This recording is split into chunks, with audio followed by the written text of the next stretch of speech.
Praise Lord, praise Lord, praise Lord. Hallelujah, hallelujah, hallelujah. सबको जय मसीह की। परमेश्वर, हमारा परमेश्वर जो सबका परमेश्वर है, वो हमारी हर बात को सुनता है और उसका उत्तर भी देता है। आज के सुसमाचार के लिए परमेश्वर की बेटी प्रार्थना करेगी। सबको जय मसीह की। परमेश्वर आप सबके साथ है और आप सबसे बहुत प्रेम करता है। Hallelujah, hallelujah. महान परमेश्वर, सर्वशक्तिमान ईश्वर, जमीन आसमान दे मालिक ते खालिक, तुहाडा धन्नवाद, तुहाडा शुक्र करदे स्वामी अज दे सुंदर दिन लई, सुंदर समय लई, सुंदर सुबह लई पिता जी, जो साडियां जिंदगियां च बख्शी प्रभु। खुशियां ते आनंद दा दिन बख्शिया, तंदुरुस्ती दित्ती पिता जी, और अपने कदमां च बैठण लई अपना फजल बख्शिया प्रभु। ये सब तुहाडी दया, तुहाडी किरपा मेरे पिता परमेश्वर, और तुहाडी बेटी हिरते तो तुहाडा धन्नवाद, तुहाडा शुक्र करदी है स्वामी। जो सेवा बख्शी प्रभु, हर रोज़ वचन देते हैं प्रचार करना, उसलिए भी तुहाडा धन्नवाद, तुहाडा शुक्र करते हैं। बेनती करदी पिता जी, हुण तुसीं अपने वचन के अनुसार साडे विचकार आओ और वचन पढ़ने प्रचार करने साडा मुँह बन के बोलो पिता जी, ताकि तुहाडा दिता वचन तुहाडी इच्छा के मुताबिक मेरे पिता परमेश्वर दुनिया की शोर तक पहुँचे। तुहाडा धन्नवाद, तुहाडा शुक्र करते हैं प्रार्थना सुनने लई। प्रार्थना प्रभु जीसस के समर्थी ते पवित्र नाम च मंग लैंदे, आमीन। आमीन, हालेलुया। सुनिए, परमेश्वर का दास मूसा,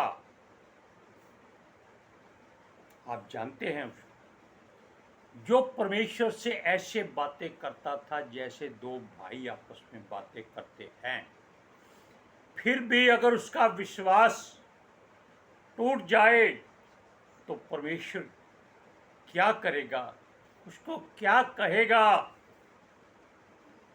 सुनिए, परमेश्वर का दास मूसा परमेश्वर की मर्जी से मिस्र में गया और वहां से अपने इजरायली भाई बहनों को आज़ाद करा के लाया, जो आज़ादी उनको 430 बरस के बाद मिली थी। हालेलुया।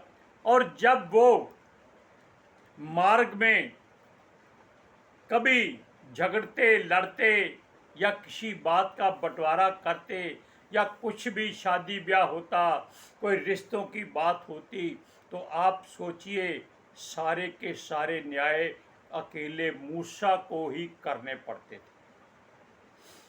और वो बेचारा सुबह एक पत्थर पर बैठ जाता और इनकी बातें सुनता और उनका न्याय करता। सिर्फ इतनी अच्छी बात थी कि वो इसके न्याय को ठीक समझते थे। बस अगर वो भी बिगड़ जाते तो मूसा क्या करता?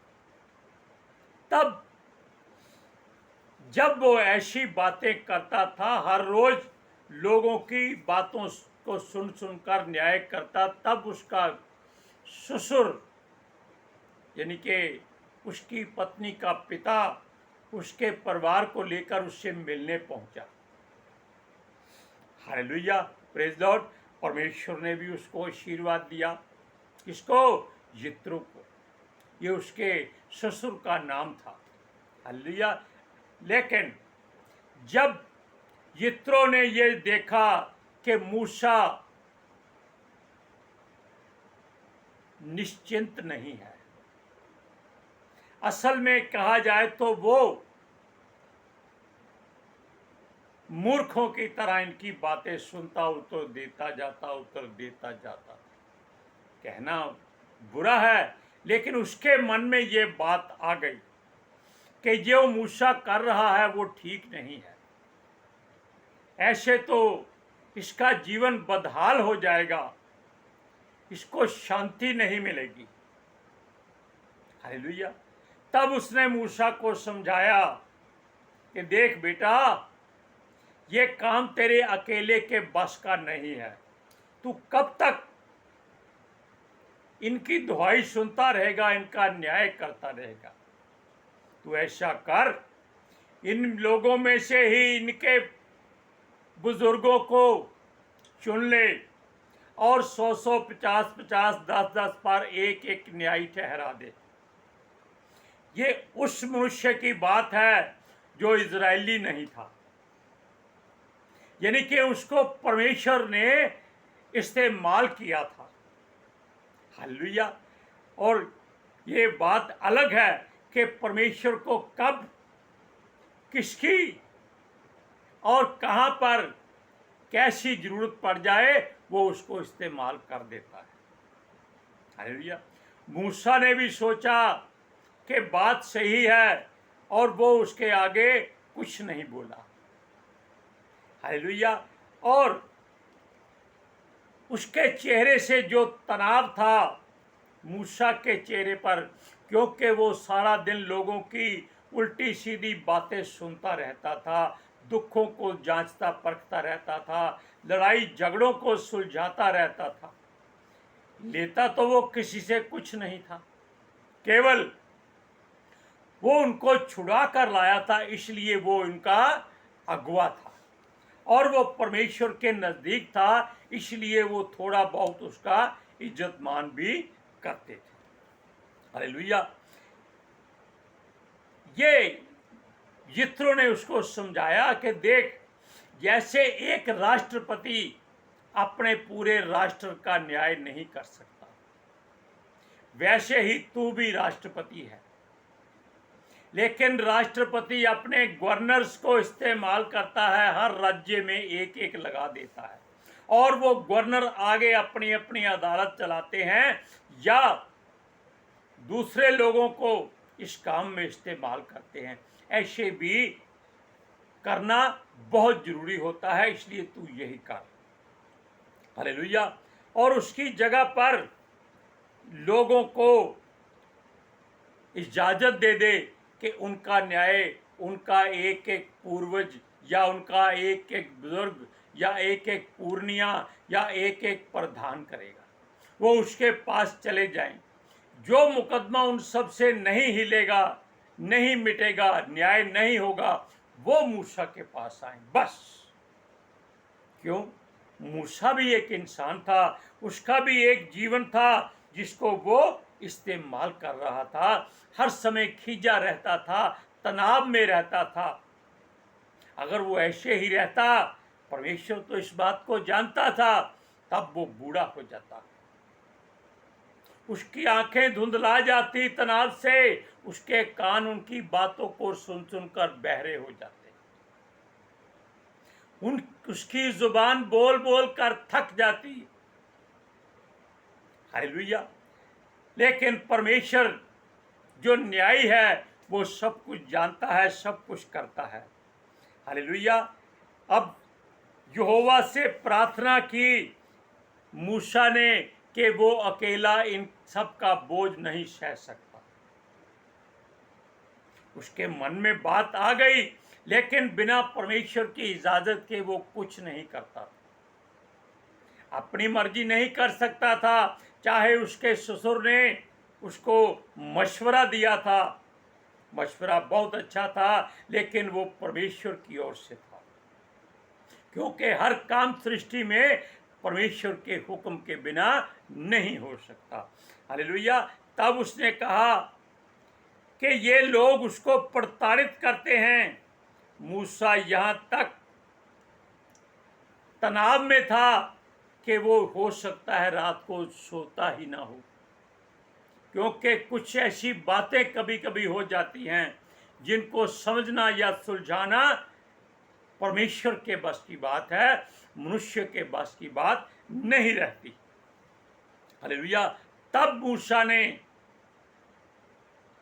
अपने ऊपर क्रोध कर दिया और परमेश्वर से एक बात कही कि अब वो इसको नहीं सह सकता, तू मेरे प्राण ले ले, मैं जीवित नहीं रहना चाहता।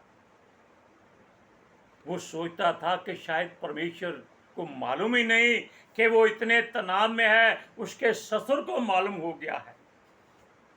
ये बात किसी और के बस में भी नहीं थी, जो परमेश्वर के बहुत नजदीक था, जो परमेश्वर की हजूरी में खड़ा रहता था।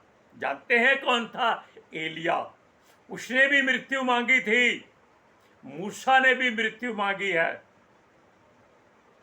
वो तो जीवित ही उठा लिया गया, उठा मूसा भी लिया गया था, लेकिन मरने के बाद, क्योंकि एलिया शादीशुदा नहीं था, मूसा शादीशुदा था, इसलिए इसका शरीर शुद्ध नहीं था। हालेलुया। अब सुनिए, इजरायलियों के पूर्णियों में से परमेश्वर ने इजाजत दे दी कि लोगों को चुन ले। लेकिन हम पहले वचन पढ़कर सुनाते हैं, गिनती की पुस्तक 11 अध्याय उसका 14 और 15 वचन। मैं अकेला इन सब लोग सुनिए, मैं अकेला इन सब लोगों का भार नहीं संभाल सकता, क्योंकि यह मेरी शक्ति के बाहर है। और जो तुझे मेरे साथ यही व्यवहार करना है, तो मुझ पर तेरा इतना अनुग्रह हो कि तू मेरे प्राण एकदम ले ले, जिससे मैं अपनी दुर्दशा ना देखने पाऊं। हालेलुया। थोड़ी लाइट कम है, इसलिए थोड़ा फर्क पड़ता है। गर्मी भी यहाँ बहुत है, हो सकता है 50 डिग्री हो। अब सुनिए, ये वचन आपने सुना कि मूसा ने अपनी मृत्यु मांगी। परमेश्वर तो उसकी बात सुनकर भीतर प्रसन्न होता है, जैसे एक माँ अपने बच्चे की तुतली बातों को सुन सुनकर मुस्कुराती रहती है। यह इस कारण हुआ कि जब इजरायली अपने स्थानों को छोड़कर, यानी कि वो जो दास्तवपन था उससे छोड़कर बाहर निकले, तो उनको खाने में परमेश्वर ने स्वर्गीय भोजन दिया, जिसको मन्ना कहते हैं, जो हमारा फैमिली का निक नेम भी है। हालेलुया। सुनिए, लेकिन उनको हर रोज एक ही भोजन स्वादिष्ट नहीं लगा। कितने मूड इंसान थे कि परमेश्वर स्वर्ग की रोटी दे रहा है, जो स्वर्गदूत खाते हैं। मनुष्य को तकलीफ हो रही है खाने में, वो फिर संसार की वही वस्तुएं मांगते हैं। खीरे, खरबूजे, लहसुन, अदरक, प्याज, कंदरा, पता नहीं क्या क्या, वो मछलियां सब मांगते थे। हालेलुया। अब मूसा बहुत इसलिए परेशान था कि लाखों लोगों को इतना मांस कहां से दिया जाए। हमने वचन पहले भी एक बार बताया था, लेकिन परमेश्वर की मर्जी जो होती है उसको पूरा करना बहुत जरूरी होता है।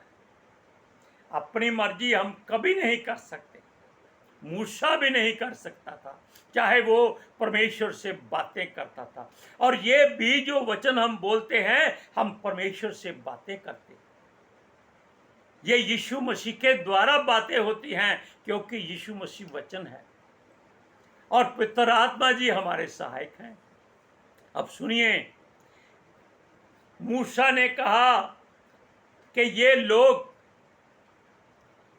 जो मांगते हैं मैं कहां से दूं। और वो खुद हम सोच सकते हैं कि वो उन चमत्कारों को कैसे भूल गया जो परमेश्वर ने मिस्र में इसी के द्वारा कराए थे। अचंबे काम कराए थे, पहलोठों को मारा था, टिड्डियां भेजी थी, सांडांस भेजे थे, ओले अग्नि के बर्फ के गोले गिराए थे, पानी को लहू बना दिया था। फिर भी ये मूसा ऐसी बात करता है, क्योंकि वो मनुष्य ही है। वो कोई ऐसी बात नहीं कर सकता था जो परमेश्वर की मर्जी के बिना हो। हालेलुया। और भोजन से ज्यादा ये इजरायली लोग धरती की चीजें मांग रहे थे, जो ज्यादा जुबान को टेस्ट देती हैं, जैसे आज का लोग बर्गर पिज्जा बहुत खाते हैं। हालेलुया। आप वचन सुनिए, गिनती की पुस्तक 11 अध्याय उसकी 4 से 6 आयत। फिर भी मिली जुली भीड़ उसके साथ थी। वह कामुकता करने लगी, और इसराइली भी फिर रोने लगे और कहने लगे, हमें मांस खाने को कौन देगा? हमें मछलियाँ समरण है, वो हमको मिस्र में सैंत मैंत खाने को मिलती थी, और वह खीरे, खरबूजे और गंदले और प्याज और लहसुन भी। परंतु अब हमारा भी जी घबरा रहा है, जहाँ पर कुछ मन्ना इस मन्ने को छोड़ और कुछ नहीं देख पड़ता। परमेश्वर के स्वर्गीय भोजन से वो उकता चुके थे, तंग आ चुके थे। अगर आप भी सुबह शाम जलेबी खाएं तो ज़्यादा से ज़्यादा 2 दिन या 3 दिन खा सकते हैं, इससे ज़्यादा नहीं। क्यों? जुबान पर परमेश्वर ने हर वस्तु का स्वाद दिया है। अगर एक ही वस्तु खाते जाएंगे तो स्वाद खत्म हो जाएगा। अब सुनिए वचन। तब परमेश्वर ने भी मूसा की बेबसी देखी और नासमझी को पहचान कर कहा, देखो यह बंदा यहोवा के साथ रहते हुए भी उस बात को भूल गया है और उस पर भरोसा नहीं कर रहा और मृत्यु मांग रहा है। आपको याद होगा कि एक और नबी, वो हमने पहले बता दिया था कि उसने भी परमेश्वर से मृत्यु मांगी थी। वो मृत्यु से डर गया था, फिर भी वो मृत्यु मांग रहा था।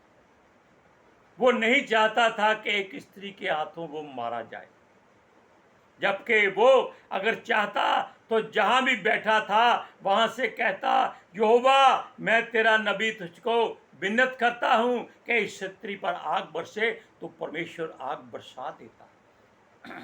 लेकिन परमेश्वर की मर्जी नहीं थी। हालेलुया। सुनिए, एक वो बात जो हमने कही, मूसा भी स्वर्ग में नहीं गया जीते जी, मरने के बाद गया। बेशक एलिया जीते जी स्वर्ग में उठा लिया गया, मूसा मरने के बाद स्वर्ग में गया। उसका एक बड़ा सबूत है, बड़ी गवाही है कि वो इसी एलिया के साथ यीशु मसीह को उस पहाड़ पर मिलने आया था। हालेलुया। ये बात इसलिए हुई कि मूसा ने कभी परमेश्वर से कहा था, मैं तेरा दीदार करना चाहता हूँ, तेरा दर्शन देखना चाहता हूँ, तेरे मुख को देखना चाहता हूँ। परमेश्वर ने कहा, तू नहीं देख सकता, तू मर जाएगा। इस बार मूसा ही यीशु को देखने आया और उसने उसमें साक्षात परमेश्वर का मुख देखा। हालेलुया। अब सुनिए, परमेश्वर ने मूसा से कहा, ठीक है, अपने लोगों में से जो प्रधान हैं, हर जाति में से, यानी कि हर कुनबे में से 70 मनुष्यों को चुन ले। अब यहां मूसा का फिर घाटा होने वाला है, फंसने वाला मूसा ही, क्योंकि परमेश्वर ने कहा कि उन 70 मनुष्यों को लेकर मेरे तंबू के पास आ जा, सब वहां खड़े हो जाएं और मैं तेरे अभिषेक में से लेकर इन 70 को बांट दूंगा। घाटा किसका हुआ? मूसा का। अगर वो अकेला न्याय करता रहता तो उसका अभिषेक पूरा रहता। अब वो 70 मनुष्यों में बांटा गया, यानी कि हर जगह मूसा ही न्याय रहेगा। देखा परमेश्वर की क्या युक्ति है, क्या समझ है, क्या ज्ञान है उसके पास, उसका कोई तोड़ नहीं है। अब देखिए, घाटा मूसा को ही उठाना पड़ा, अर्थात उसमें से अभिषेक लेकर बाकी 70 लोगों में बांटना पड़ा। तो उनको उनकी मेहनत की मजदूरी मिल गई, पहले ही मिल गई, क्योंकि यीशु मसीह भी कहता है कि मजदूर को उसकी मजदूरी मिलनी चाहिए। वैसे वो कुछ किसी से ले नहीं सकते थे, इस तरह उन्होंने परमेश्वर से बिन मांगे अभिषेक पा लिया। हालेलुया। वो अब मूसा केवल उनके ऊपर राष्ट्रपति और वो सारे गवर्नर और न्याय यहोवा ही की मर्जी से होता था। पढ़िए गिनती की पुस्तक 11 अध्याय उसकी 16 और 17 है।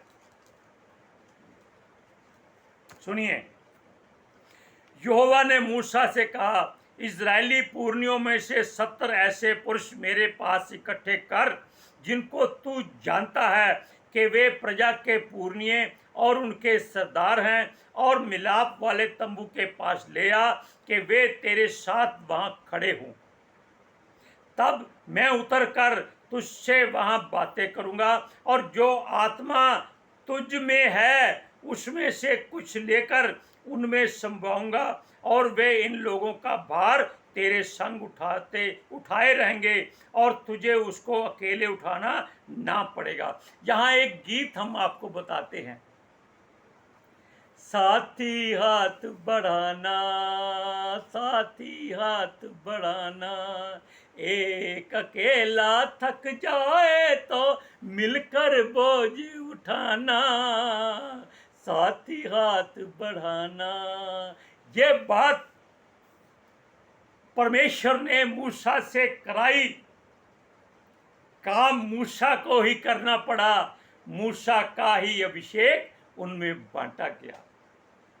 आज के सुसमाचार में आपने देखा कि ऐसी बात कभी ना हो। आप कभी घबराए नहीं कि आपकी उम्र बढ़ गई है, या आपको दिखना कम हो गया है, सुनाई कम देता है, जुबान कम चलती है, लेकिन परमेश्वर न्यायी है, वो आपकी हर सहायता करेगा। हालेलुया। अपना अभिषेक जाने मत दीजिए। आज के सुसमाचार के लिए परमेश्वर की बेटी प्रार्थना करेगी। Hallelujah. Thank you Jesus, thank you Lord, thank you पितर आत्मा जी। ਤੁਹਾਡਾ ਧੰਨਵਾਦ, ਤੁਹਾਡਾ ਸ਼ੁਕਰ ਕਰਦੇ स्वामी। ਸਾਡੇ ਵਿਚਕਾਰ ਆਉਣ ਲਈ, ਬਚਨ ਪੜ੍ਹਨੇ, ਪ੍ਰਚਾਰ ਕਰਨੇ, ਸਾਡਾ ਮੂੰਹ ਬਣ ਕੇ ਬੋਲਣ ਲਈ ਪਿਤਾ ਜੀ, ਤੁਹਾਡੀ ਬੇਟੀ ਹਿਰਦੇ ਤੋਂ ਤੁਹਾਡਾ ਧੰਨਵਾਦ, ਤੁਹਾਡਾ ਸ਼ੁਕਰ ਕਰਦੀ स्वामी। ਸੱਚਮੁੱਚ ਖੁਦਾ ਤੁਹਾਡਾ ਦਿੱਤਾ ਵਚਨ ਤੁਹਾਡੀ ਇੱਛਾ ਦੇ ਮੁਤਾबिक ਮੇਰੇ ਪਿਤਾ ਪਰਮੇਸ਼ਵਰ ਦੁਨੀਆ ਦੀ ਸ਼ੋਰ ਤੱਕ ਪਹੁੰਚੇ, ਲੋਕ ਸੁਣਨ ਔਰ ਸੱਚਾਈ ਨੂੰ ਜਾਣਨ ਔਰ ਸੱਚਾਈ ਉਹਨਾਂ ਨੂੰ ਆਜ਼ਾਦ ਕਰੇ ਪਿਤਾ ਜੀ। ਮੈਂ ਤੁਹਾਡਾ ਧੰਨਵਾਦ, ਤੁਹਾਡਾ ਸ਼ੁਕਰ ਕਰਦੀ ਹਾਂ ਪਿਤਾ ਜੀ। और ਤੁਹਾਡੇ ਬੱਚੇ ਹਮੇਸ਼ਾ ਤੁਹਾਡੀ ਸ਼ਾਂਤੀ ਔਰ ਤੁਹਾਡੇ ਅਨੁਗ੍ਰਹ ਵਿੱਚ ਬਣੇ ਰਹਿਣ। आमीन। आमीन। Praise Lord. सबका साथ दीजिए। सबको जय मसीह।